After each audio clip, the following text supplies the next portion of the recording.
When it comes to talking about the Saiyan fight, one thing people have loved the idea of, including myself, is the thought of Piccolo Jr splitting up underlings or bringing underlings to help fight both the Saiyans and the Saibamen. So in this video I'm going to be looking at the idea of what if Piccolo could actually bring underlings to the Saiyan fight and whether he could split them up himself. First off, it's important to mention we have no definitive answer to work with when it comes to whether Piccolo Jr could actually split up underlings using the pocket pen technique, which seems to be the fitting name for the move after the chant that Piccolo Daimao performs before upchucking Symbol. There are conflicting articles that say whether he could or not, so in this video we're going to be looking at the premise of only dragon types or mutated Namekians can actually split up eggs, and not warrior type Namekians, and that only Namekians of the same subclass can fuse together, with the exception of Kami and Piccolo, of course, as they're two halves of the same being. It's worth noting before we delve into more of this theory that seemingly splitting up an underling reduces the life expectancy of the user. We'll be taking this into account with this theory. Dragon type Namekians are capable of creating Dragon Balls, they can't do that. Actually, they might be able to, I don't know. Dragon type Namekians are capable of creating Dragon Balls, making offsprings or underlings, and conflicting articles about whether they can heal people or not. I wouldn't be shocked to find out there's even more depth to dragon types and to find out there's variations. Some create Dragon Balls, some heal, and others spit mutants up. It's very possible there's even more to it than that, but for the sake of the argument we're going to go with that. Piccolo Jr was a warrior type like Nile. Allegedly, 15 of the warrior types are on Namek prior to Frieza's attack. It would appear that generally speaking Namekian fusion is only possible between Namekians of the same subclass. Piccolo and Nail were able to fuse based on the fact they were both warrior types, and this of course being the exception, Piccolo merging with Kami, but of course that's because they're two halves of the same being rather than just being two completely different Namekians. Assumingly, King Piccolo, having been defeated by Kid Goku, would aim to birth Piccolo Jr as a warrior type, with the intentions of him growing stronger than he was when he fought Goku, and of course leading to the epic bloodbath of the fight they had at the end of Dragon Ball. Now, assuming King Piccolo had actually spat Piccolo Jr up as a dragon type and maybe forced himself to train even harder and fought Goku again at the 23rd Tenkaichi Budokai or martial arts tournament, Goku would have most likely won slightly easier than he did.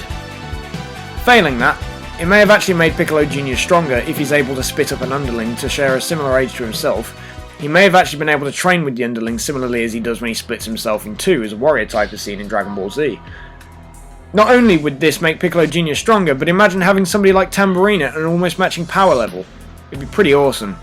Let's pretend the events happen the same way for the sake of argument, resulting in Raditz coming to Earth and Piccolo and Goku teaming up and travelling towards him. Let's also pretend the events happen in the same way and Piccolo loses an arm, although potentially is much weaker than he was in the true story. Piccolo Jr had a power level of 408 according to the manga after weighted clothing when he fought Raditz. And in Weekly Jump and Daizenshu 7 it says that Goku and King Piccolo's power were both at 260 during the King's Castle fight. However, articles based on Dragon Ball power levels can't really be trusted, and even the Daizenshus have been proven wrong in some places. Theories shown stated prior to the fight show when Goku and Tambourine fought, Goku had a power level of 180 when he defeated him, with a full stomach. So let's assume Tambourine must have been about a 140 to be defeated so easily. It's safe to say Tambourine had been around for a while, fighting and training, seeing as he'd had long enough to get himself some stylish trousers and some shoes, never mind the jacket, as I'm sure King Piccolo told him to get one in case he got cold, and immediately after he left took it off and wrapped it around his waist like a cool kid trying to emulate his favourite lower class tennis player. So let's assume his natural power is probably around 130, which will put him about half of Daimao's power level at the castle. I'm not sure whether Daimao being old would have had a difference on the spawn's power level, but for the sake of DB not actually being power level worthy, let's just assume it's half of the spawner's BP. Also, I know Piccolo Daimao was old and weaker when he spawned Tambourine, but I'm not really sure if that had any bearing on his potential power level. Tambourine may have been spawned weaker, but for the sake of the theory, let's just go with this. From what's displayed, I'm not really sure there's a massive power difference between like Tambourine and Drum. Obviously, Tambourine being spawned when he was old and Drum being spawned when he was young. They didn't seem that different in powers, so because we have no reference, let's just go with that. So, getting towards the Saiyans now. Raditz's power level was 1200, assuming you're following the Saibamen power levels to reference that. Let's say Dragon type Piccolo Jr would have been slightly weaker due to not being a warrior type again, and let's put him at a 380, which still isn't a bad number.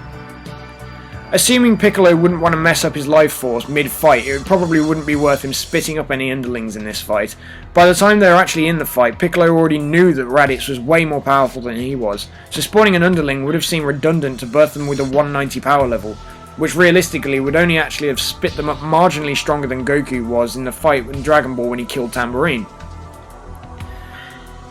Due to the fact it was a tactical win rather than a strength-based win, what with Goku holding Raditz in place and Piccolo blasting with the Mukon Kosopo, it's safe to assume the fight is capable of ending the same way even with their power levels being like this. So let's jump forward to the Piccolo vs Saibamen fight. He was between 1220 and 3500 full power, so let's again take some of that away from being a dragon type and put him at a 1000 to 3000, as I imagine a warrior type would begin to have a further dramatic gap the further this went on. Now, assuming Tambourine was born at half of Daimao's power, we can assume Piccolo's underling would probably have been around 1500, making them a little bit stronger than Yamcha.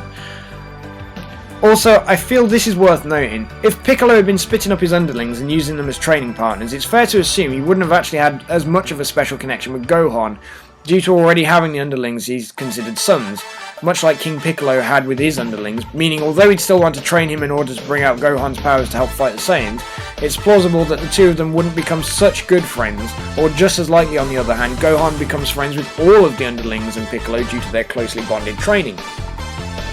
But the real question is, would they have been strong enough to make a difference? Now, theoretically, they'd have been a great help against the Saibamen, but would have been no match for Nappa. Nappa was roughly around a 4000, so maybe this would have brought them a little bit more time to stall for Goku's arrival, keeping maybe even Yamcha alive and giving Nappa more to kill, stalling them. It sounds really morbid when you put it that way, but you can probably see where I'm going with this. One could assume if the underlings were as loyal to Piccolo Jr as they were to Piccolo Daimao, they would die to save him. So with that in mind, the chances of Piccolo Jr biting the dust are slightly reduced in this fight. Goku would arrive, with maybe less of the Z fighters dead, maybe Ten Shinhan is still around.